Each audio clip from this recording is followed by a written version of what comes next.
बागेश्वर धाम के महंत धीरेन्द्र कृष्ण शास्त्री ने विवादित बयान देते हुए कहा था कि गंगा किनारे मरने वाले लोगों को मोक्ष मिलता है, इसलिए इसे हादसा नहीं मोक्ष माना जाना चाहिए। धीरेन्द्र शास्त्री के इस बयान पर अब उमा भारती की प्रतिक्रिया आई सामने। उमा भारती धीरेन्द्र शास्त्री के इस बयान से सहमत नहीं। उन्होंने कहा, कुंभ में स्नान से मोक्ष मिलता है, ये बात सत्य है, लेकिन वहाँ लोग कुचल कर तड़प तड़प कर मरे हैं, ये मोक्ष नहीं। जो लोग जीवित हैं उनके परिवार वाले भगदड़ में तड़प तड़प कर मर गए, उन्होंने कौन सा पाप किया था। मुख्यमंत्री डॉक्टर यादव ने विद्यासागर महाराज के प्रथम समाधि स्मृति दिवस पर विधानसभा परिसर में आयोजित गुरु गुणानुवाद सभा में गुरु वंदना कर अतिशय पुण्य अर्जित करने पधारे समर्पित भक्तों का राज्य शासन की ओर से अभिवादन किया गया। इस मौके पर मध्य प्रदेश के मुख्यमंत्री डॉक्टर मोहन यादव ने कहा है कि संत शिरोमणि आचार्य 108 विद्यासागर महामुनिराज की स्मृति में भोपाल में स्मृति स्थल विकसित किया जाएगा। आजमगढ़ जिले में मदरसा पोर्टल ऑनलाइन फीडिंग में 313 मदरसे मानक के अनुरूप नहीं पाए गए। इस मामले में अब जब एसआईटी ने जांच की तो 219 मदरसे मानक के विपरीत तथा इनमें कुछ अस्तित्व में न होना पाया गया। इसके साथ साथ बड़े पैमाने पर गड़बड़ियां सामने आई थी। जब मामले में मुकदमा दर्ज करने का निर्देश दिया गया है, संबंधित अधिकारी जल्द ही मुकदमा दर्ज करने की प्रक्रिया शुरू करेंगे।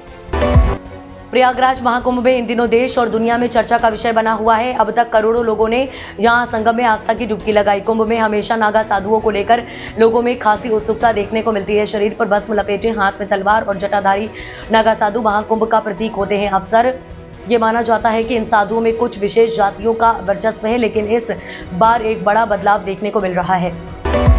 उत्तर प्रदेश स्थित अयोध्या में मिल्कीपुर विधानसभा सीट पर उपचुनाव के परिणाम 8 फरवरी को सुबह 8 बजे से आना शुरू होंगे। इस बीच समाजवादी पार्टी के सांसद अवधेश प्रसाद ने बड़ा बयान दिया है। पत्रकारों से बात करते हुए उन्होंने कहा कि इतिहास लिखा जाएगा। फैजाबाद लोकसभा सीट से सांसद अवधेश प्रसाद ने कहा कि मिल्कीपुर सीट समाजवादी पार्टी जीतेगी। उन्होंने कहा कि मिल्कीपुर इतिहास बनाएगा। सपा सांसद ने कहा कि लाख गुंडई के बाद भी सपा ही जीतेगी।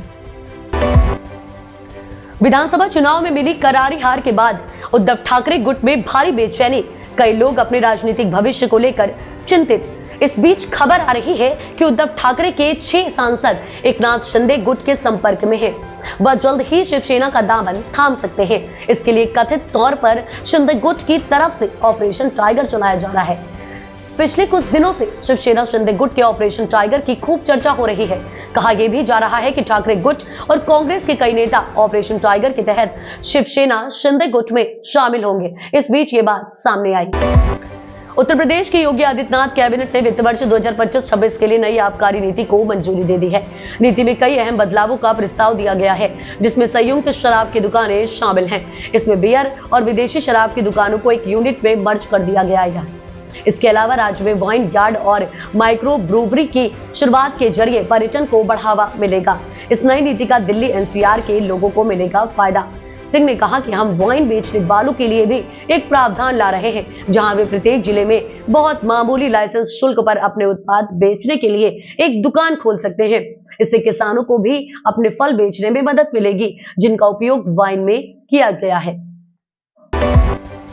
बड़ा झटका, फ्लिपकार्ट से इन चीजों की शॉपिंग करना अब बंद। अगर आप फ्लिपकार्ट से शॉपिंग करते हैं तो अब आपके लिए बुरी खबर है। दरअसल फ्लिपकार्ट ने नया प्रोटेक्ट प्रॉमिस चार्ज लगाना शुरू कर दिया है। बता दें कि ई कॉमर्स प्लेटफॉर्म फ्लिपकार्ट पहले ही ऑर्डर किए गए आइटम के टाइप और साइज के आधार पर प्लेटफॉर्म फीस, हैंडलिंग फीस और सुरक्षित पैकेजिंग फीस लेता है।